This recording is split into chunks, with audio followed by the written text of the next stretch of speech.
Kumusta po yung inyong Napakalaking pakinabang ng internet connection sa amin, sir. Kung wala, ang hirap. Hindi namin alam kung saan mapunta ng mga tabi-tabi yung makakaroon lang ng signal. Ito po ang importante sa amin, talagang malaking bagay. Yun.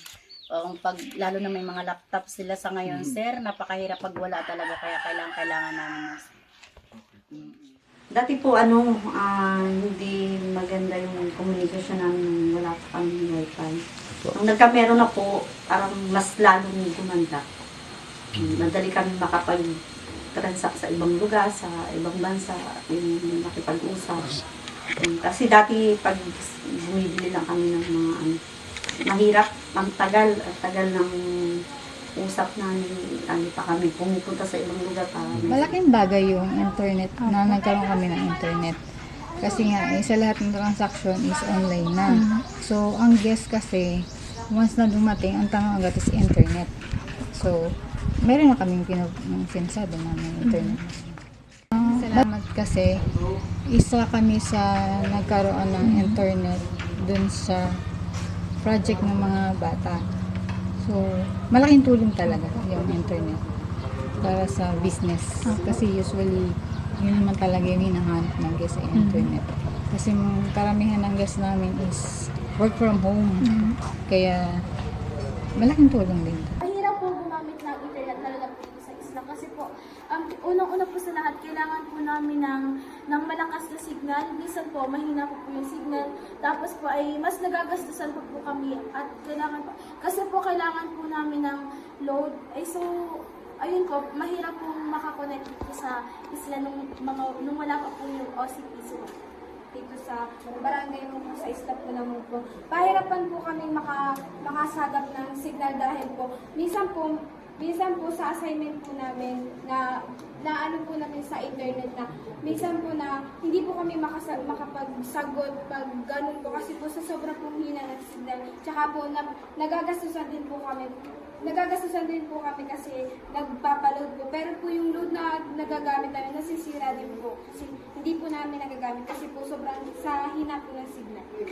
Diba po sa ama ko po sa Sitio Lipata, kailangan pa po namin pumunta dun sa signalan which is kilala ni Charlie po. Tapos yung way po ng paghanap po namin ng signal, kailangan pa po namin gumayon para lang po makasagap ng internet. Galing sa ng malakas na internet. Sa Sitio Danan naman po, hindi naman po katulad sa Sitio Lipata na nakakakuha po agad ng signal kung dito po sa malapit sa may dagat po. Sa amin po kasi tabon po, kailangan pa po namin pumunta sa bundok para po makasagap ng signal. Tsaka po, ang aming pong dinadanas po nun ay na pahirapan po na kailangan po talagang umakyat pa po ng puno para po makasagap ng signal. Kailangan po namin yung mga OCP's Wi-Fi po. Every time po na kailangan po namin magkala po ng every time po na kailangan po namin maghanap ng ibang informasyon, halimbawa na lang po sa aming studies, kung kailangan po namin, halimbawa na lang po maghanap po kami ng yung mga informasyon po na angko po doon. Tapos ginagamit din po namin yung wifi sa sa pamamagitan po ng pag-contact sa mga kamag-anak, pangungumusta sa kanilang RSO. Nakakakala po kami ng ibang informasyon about po dun sa aming na kailangan po namin pagtuunan ng pansin. And aside po dun sa bilang mag-aaral po, makakatulong din po ito sa mabilis ang paglago ng ating ekonomiya. Halimbawa na lamang po, di ba po sa internet, ginagamit po natin yung internet. Halimbawa na lang po sa mga project dito sa ating komunidad, may magiging, yung internet na po yun, magiging sandata po natin para po magkaroon po tayo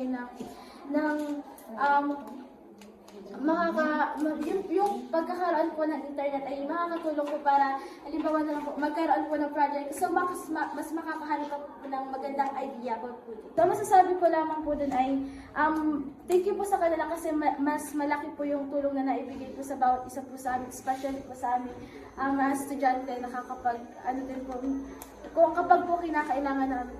And kung ang gusto ko lang po iparating is about po sa pagkakaroon po ng internet na noong unang kabit po, maano po siya, malakas po yung nagiging internet. Kaso po, nagkaroon po siya ng, hindi ko po alam kung ang tawag dito, pero basta parang nagkaroon po siya ng sira. Then after po nun, para po nahina na po. Tapos may nung naman po, nakaka-recover naman po, may pagdating po na ang lakas po. So, ang sasabi ko lang po ay, thank you po dun sa mga nagkabit ng Wi-Fi.